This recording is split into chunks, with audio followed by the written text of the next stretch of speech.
का शिकार पूरे प्रदेश का गरीब, पूरे प्रदेश का नौजवान, पूरे प्रदेश की महिलाएं और मिडिल क्लास हो रही है। अर्थव्यवस्था की बात कर रहे हैं, लेकिन हमारी 6 करोड़ की आबादी प्रति वर्ष गरीबी रेखा के नीचे चलती चली जा रही है। आज गरीब के पास कोई पैसा, आज मिडिल क्लास के पास कोई पैसा नहीं है उसकी पॉकेट में बचाने के लिए। चल रहे हैं, आज से आगे आने 20 से 25 सालों में भी हम 1 ट्रिलियन इकोनॉमी तक नहीं पहुंच सकते हैं। माननीय सदस्य स्वयं तैयार करके इस प्रश्न को लेकर के नहीं आई है, उनको तथ्यों की जानकारी होनी चाहिए। पीड़ा को मैं समझ सकता हूं, क्योंकि जो आपके नेता बोलते हैं कि भारत कभी विकसित देश नहीं बन सकता, तो आप तो उनका अनुसरण करेंगे ही करेंगे कि उत्तर प्रदेश कभी $1 ट्रिलियन की इकोनॉमी नहीं बन सकता। ये वक्तव्य आपका अपनी पार्टी के अनुसार, समाजवादी पार्टी की मंशा के अनुरूप उपयुक्त ही है। विश्व गुरु बनाने की बात कर रहे हैं, लेकिन आज इकोनॉमिकल डिस्पैरिटी में देश विश्व गुरु बन चुका है।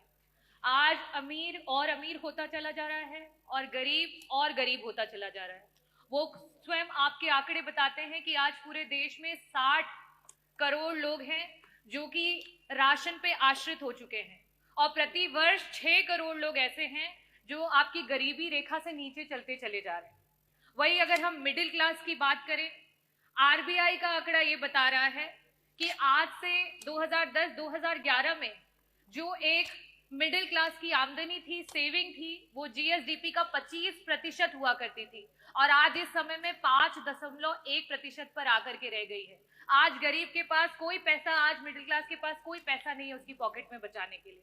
वही अगर मैं बात करूं महिलाओं की, तो नियमित वेतन भोगी जो हमारी महिलाएं 22% थी, आज कहीं ना कहीं वो 22% से गिर के 16% पे आ चुकी है। हम 1 ट्रिलियन इकोनॉमी की अर्थव्यवस्था की बात कर रहे हैं, लेकिन हमारी 6 करोड़ की आबादी प्रति वर्ष गरीबी रेखा के नीचे चलती चली जा रही है। हमारी महिलाओं की नौकरियां जाती चली जा रही है, हमारे मिडिल क्लास का पैसा जाता चला जा रहा है। कहीं ना कहीं इस जुमले का शिकार पूरे प्रदेश का गरीब, पूरे प्रदेश का नौजवान, पूरे प्रदेश की महिलाएं और मिडिल क्लास हो रही है।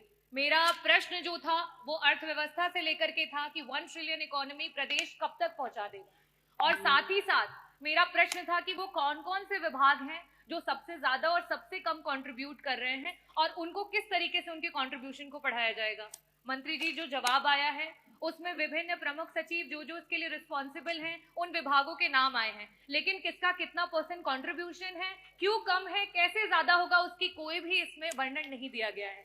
मंत्री जी, जो डेटाज अवेलेबल हैं आपके और गवर्नमेंट के, उसके अनुसार एग्रीकल्चर डिपार्टमेंट, इंडस्ट्रियल डिपार्टमेंट और एम्प्लॉयमेंट, ये तीनों मिलकर के ही हमारी अर्थव्यवस्था को सुधार कर सकता है। और आज स्थिति ये है कि अगर हम पिछले वर्ष से अभी के ग्रोथ रेट की बात करें, अगर जिस ग्रोथ रेट से हम चल रहे हैं, आज से आगे आने 20 से 25 सालों में भी हम 1 ट्रिलियन इकोनॉमी तक नहीं पहुंच सकते हैं। हमें 20% ग्रोथ रेट की आवश्यकता है, और यहाँ हमारा ग्रोथ रेट 10% मीन अगर हम देखें तो सिर्फ वहां तक पहुंच पाया।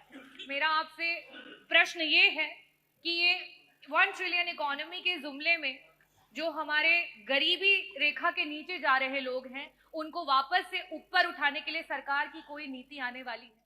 माननीय सदस्य ने जो प्रश्न किया है वो बहुत महत्वपूर्ण प्रश्न है, लेकिन माननीय सदस्य स्वयं तैयार करके इस प्रश्न को लेकर के नहीं आई है। उनको तथ्यों की जानकारी होनी चाहिए कि उत्तर प्रदेश ने $1 ट्रिलियन की इकोनॉमी बनाने के लक्ष्य को रखा है, और भारत 3 नहीं बल्कि $5 ट्रिलियन की इकोनॉमी बनने के दिशा में अग्रसर हुआ है। आपकी पीड़ा को मैं समझ सकता हूं, क्योंकि जो आपके नेता बोलते हैं कि भारत कभी विकसित देश नहीं बन सकता, तो आप तो उनका अनुसरण करेंगे ही करेंगे कि उत्तर प्रदेश कभी $1 ट्रिलियन की इकोनॉमी नहीं बन सकता। ये वक्तव्य आपका अपनी पार्टी के अनुसार, समाजवादी पार्टी की मंशा के अनुरूप उपयुक्त ही है। लेकिन भारत आज दुनिया की